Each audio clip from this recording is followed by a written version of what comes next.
नमस्कार मित्रांनो, जय शिवराय. आपण हे ब्लॅक गोल्ड, ज्याला आपण काळं सोनं म्हणतो, कंपोस्ट खत, ते घरी तयार केलेलं आहे. एक रिकामा चक्का किंवा एक आपण शोषखड्डा करण्यासाठी आणलेली रिकामी चाक होतं, त्यामध्ये आपण हे तयार केलेलं आहे. यासाठी काही वेगळं केलेलं नाही. जो आपला घरचा भाजीपाला, त्याचं निघणारं वेस्टेज, फळाच्या साली, शेतातील निघणारे डाळीचे भुसे, ढाळे खाल्ल्यानंतर आपण त्याचा जो राहिलेला भाग आहे तो यामध्ये टाकलेला आहे. आणि 5-6 महिन्यानंतर हे अतिशय असं छान प्रकारचं खत आपल्याला तयार झाले. आपण पाहू शकता, त्याच्यात ओलसर पण आहे. आणि हे खत आपण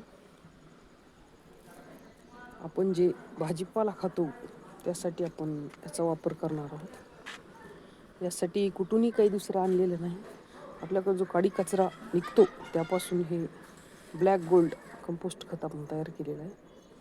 आणि ह्या खताच्या माध्यमातून आपण घरी खाण्यासाठी सेंद्रिय भाजीपाला तयार करू शकतो.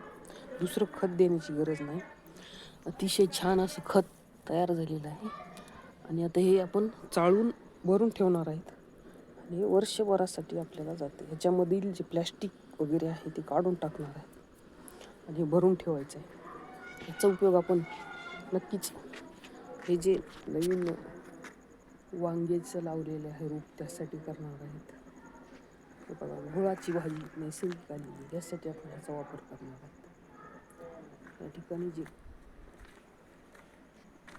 पांढऱ्या वांग्याचं रोप आहे यासाठी करणार आहोत.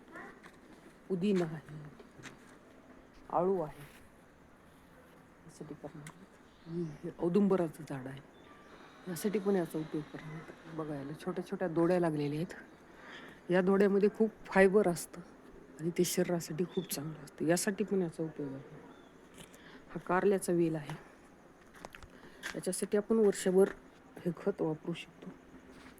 तर आपण हे आपल्या घरी जे बेस्ट करण्यासाठी आपण प्रयत्न करावा आणि सेंद्रिय पद्धतीचं खाणं आपण स्वतःपुरतं तरी चालू करावं, अशी सर्व शेतकरी बांधवांना नम्र विनंती.